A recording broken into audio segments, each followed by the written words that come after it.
Now, here we've got an interesting one. Here we've got Caledon. Which of the residential areas, West End, Tyneside or Vleyview, will experience higher levels of pollution before a cold front moves over Caledon and after a cold front moves over Caledon? Now, if you didn't know mid-latitude cyclones, there's no ways that you could answer this question. Patrick, I'm going to repeat this throughout this broadcast. Do you see why you must know your content very well for your second question paper? Okay? So, what has this content? Where does this fit in? This has to do with weather changes when a cold front moves over an area. Right. Now, Western Cape, you should know cold front. Right. Cold front conditions. You know what happens there. So, let us see what happens. The first thing that you know is the temperature drops. Am I right? The cloud cover will increase. It will start to rain. But the most important thing has to do with wind direction. What is that? The wind direction changes from northwest to southwest. Now, if you didn't know that, you couldn't answer this question. Now, let's have a look at this. Remember, the wind direction changes from northwest to southwest. In other words, that is before the cold front moves over the area. If this is before the cold front moves over, then it means that Vleyview, you see, here's an industrial area. So that's the wind direction. Remember, the wind direction always given from where the wind blows, not in the direction. Okay, so this means Vleyview will experience higher level of pollution. Now, have a look at this again. After the cold front, wind direction changes from northwest to southwest. In other words, that's going to happen. So this means in this case, Tyneside will receive higher levels of pollution.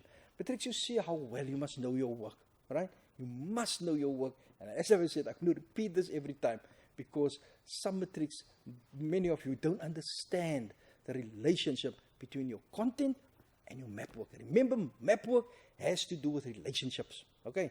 And you must find out where does that relationship lie. Then you'll be successful. Let's have a look at the next question. When we have a look at this question, you make a fire at 11 o'clock the evening at X, all right? There's X. And there our fire is burning. In what direction will the smoke blow? All right. Now, when you saw that, when you saw this, when you saw the question, you make a fire at 11 o'clock, 2300 hours at X. In what direction would the smoke blow? And then you would see that here's a lot of brown. There's written even Mount Middleton here. This is a mountain here. And then if you knew your work, you should have known that this answer has to do with catabatic or anabatic winds. Am I right? That's the only place where I can get the answer. Catabatic, anabatic winds. But now they've given me a time. 11 o'clock. So, what's happening now? During the night, we've got the catabatic effect. Am I right? In other words, this is the direction in which the wind will blow. The smoke will blow down the slope. And that's very, very important that you must know the smoke blows down the slope or in the southwest, southern direction. So you've got to know catabatic and anabatic winds to answer this question. You must know which one occurs during the day. You must know which one occurs during the night. And matrix, you know, even in the first question paper, we've also got huge problems. We pick up this, that people really don't understand your catabatic and anabatic winds. Okay, now the following question that I would like to have a look at is the following. Which of the following average summer temperatures would be found at X and at Y? Now, X is over there, Y is here. Give a reason for your answer. Now, temperature. You saw the first one, the previous slide, dealt with wind direction. Now, when we talk about temperature here and you see X there, you see lots of green here. Here you see lots of gray here. In other words, immediately, your content, you should know. But here I've got an urban area, all right? Here's green. That is a rural area. So, the question here deals with one very important thing. Why are urban areas warmer than rural areas? That is the crux of this question. Right. So, let's have a look at what should be our answer. Right. Y should be 22 degrees and X should be 19 degrees. Right. As I've said, The urban areas are warmer than the rural areas. What are the reasons? There we've got it.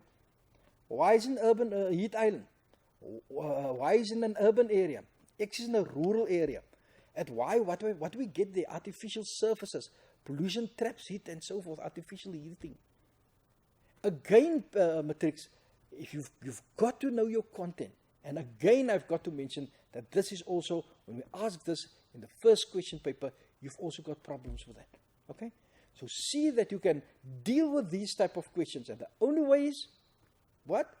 I must know my work. I must know it. The second question paper, too many matrics haven't got the right attitude for the second question paper. They see it as a walk in the car park. It's not matrix. The second question paper will be very difficult if you don't know your work. If you haven't prepared yourself thoroughly. Okay. I will just have a look at geomorphology. And this is very, very important. In our report that I've mentioned, you saw that we had a problem with stream orders. Okay, it was mentioned. I mentioned in my introduction as well. Please, people, remember your stream orders. Very easy. If you can remember when we did the geomorphology, this is the same slide I'm showing you. When we did the geomorphology broadcast in the first quarter, it was very important that you should have seen that your stream orders work like your fingers. Am I right? If you can remember, go back to the broadcast, you'll see it there, right? My first order streams are there. Am I right? And then I drew a few lines here. 1 and a 1 gives you a 2. Am I right? 1 and a 1, first order, second order stream, right? Second order plus second order gives you a third order stream. Now, when they ask this in the exams, I doubt whether they'll go much higher than a fourth order stream. They've never done that yet. Okay, so you'll get one, something like that, where it will be quite easy to identify the first, second, and third order streams.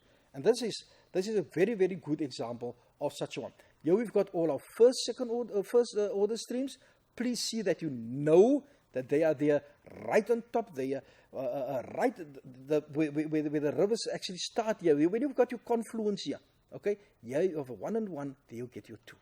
Okay, your second order 1, right? And when you get 2 2s, a second order and a second, you'll get a 3. People, this is very easy to work out. Okay? And that is why I'm very surprised when I see the exam reports and I see how people struggle with this part of the book. See that you don't struggle with this. Easy marks for you. Okay. A very, very popular question in the exam is your stream patterns. Now, matrix, you must study stream patterns, whether it's for the first question paper or the second question paper. These patterns are very, very, very important. Okay, now, you should know the dendritic pattern, the trellis pattern, how to identify the rectangular one and the radial one. You must know the names. It's very important that you must know the names of each and every one of these stream patterns, okay? You must know how to identify the, and more importantly, people, you must know what has caused that stream pattern, right? A very good question. For instance, if we look at our dendritic stream pattern that we've got here again, they will ask you, what has caused that stream pattern? Or what are the underlying structures? That's actually the words that they use that have caused this, right? Then you must know that the rocks here are uniform rocks. Below, at the bottom, you get your uniform rocks. That's why we've got the dendritic. Uniform means the same type of rocks that we've got there. That is why we've got a dendritic pattern. You must know that. You must know what causes your radial pattern. You must know that I could have a mesa or a conical hill and all the streams flow down the hill. That is why I've got my radial pattern. Okay, so please, people, see that you know all these things. This is easy work, all right? See that you know what to do with this.